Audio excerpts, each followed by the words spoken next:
আপোনালোকে এই ভিডিঅ'টো যদি আপোনালোকে সম্পূৰ্ণ ভিডিঅ'টো চাই তেতিয়াহ'লে আপোনালোকে আসলতে অনলাইনত আপোনালোকে কেনেকৈ তীৰ কাটিব পাৰে তো সেইখিনি কথা আপোনালোকে বুজি পাব আৰু দেখিবলৈ পাব আপোনালোকে কেনেকৈ অনলাইনত তীৰ কাটে আৰু যদি আপোনালোকে অনলাইনত তীৰ কাটিব খোজে তেতিয়াহ'লে আপোনালোকে এই ভিডিঅ'টো সম্পূৰ্ণ ভিডিঅ'টো চাই থাকিব তো তেতিয়াহ'লে আপোনালোকে অনলাইনত তীৰ কাটিব পাৰিব।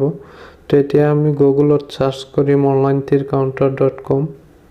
অলপ লোডিং হোৱাৰ পিছত আপোনালোকে চাই আছে এনেকৈ এটা ইণ্টাৰফেচ আহিব আপোনালোকৰ সন্মুখত। আপোনালোকে একেবাৰে ওপৰত যে আছে onlinetircounter.com তো আপোনালোকে তাতে ক্লিক কৰিব। ক্লিক কৰাৰ পিছত আপোনালোকে চাব এনেকৈ এটা ইণ্টাৰফেচ আহিব। এইটো হৈছে onlinetircounter.com। ইয়াৰ পৰা আপোনালোকে অনলাইনত তীৰ কাটিব পাৰিব। তো আপোনালোকে কেনেকৈ অনলাইনত তীৰটো কাটিব আৰু অৰ্ডাৰবোৰ আপোনালোকে কেনেকৈ কৰিব তো সেইটো আপোনালোকক দেখাই দিম। তো আপোনালোকে ভিডিঅ'টো স্কিপ নকৰাকৈ চাই থাকক। তেতিয়া যদি আমি ইয়াৰ পৰা অৰ্ডাৰ কৰিব খোজো নম্বৰবোৰ তেতিয়া আমি শ্বপ নাওত ক্লিক কৰিম। তাৰ পিছত আমি এনেকৈ এটা ইণ্টাৰফেচ দেখিবলৈ পাম। তো ইয়াতে 9 ইণ্ডিঙৰ পৰা আপোনালোকে চাই আছে ইয়াতে 9 ইণ্ডিং আছে 8 ইণ্ডিং আছে। তো আপোনালোকে ইয়াতে গোটেইকেইটা ইণ্ডিঙে পাব 9ৰ পৰা 0 লৈকে। তো আপোনালোকে যদি ইণ্ডিং কেইটা চাব খোজে তেতিয়াহ'লে আপোনালোকে স্ক্ৰল কৰি নিচফালে যাব। তাৰ পিছত আপোনালোকে গোটেই নম্বৰ কেইটা দেখিবলৈ পাব স্ক্ৰল কৰি নিচফালে গ'লে। তো আপোনালোকে ইয়াৰ পৰা যিকোনো এটা সিলেক্ট কৰিব। সিলেক্ট কৰাৰ পিছত আপোনালোকে 4টা অপচন দেখিবলৈ পাব। আপোনালোকে আসলতে নম্বৰটো ক'ত কাটিব এই 4টা অপচন আহিব। তাৰ পৰা আপোনালোকে যিকোনো এটা অপচন সিলেক্ট কৰি ল'ব। আপোনালোকে আসলতে নম্বৰটো ক'ত কাটিব। তো যিকোনো এটা সিলেক্ট কৰি লোৱাৰ পিছত আপোনালোকে ইয়াতটো সাৰ্চ কৰিব। ইয়াতটো সাৰ্চ কৰাৰ পিছত আপোনালোকে চাব ওপৰত ৰাইট সাইডত আপোনালোকে এটা চাব তাতে আপোনালোকে ক্লিক কৰি আপোনালোকে এনেকৈ এটা ইণ্টাৰফেচ দেখিবলৈ পাব। মানে ইয়াতে আপোনালোকে অৰ্ডাৰবোৰ আপোনালোকে প্লিজ অৰ্ডাৰত তেতিয়া ক্লিক কৰিব লাগিব। তেতিয়াহ'লেহে আপোনাৰ অৰ্ডাৰটো হ'ব।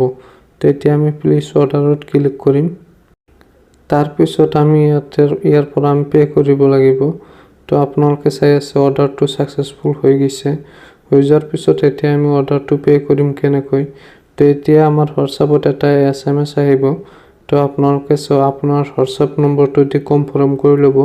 তো সেই আপোনালোকে হোৱাটছআপৰ SMS-ত যাই আপোনালোকে পেমেন্টটো দিব পাৰিব। তো বলক এতিয়া হোৱাটছআপত। তো আমাৰ হোৱাটছআপত এনেকৈ এটা লিংক আহিছে।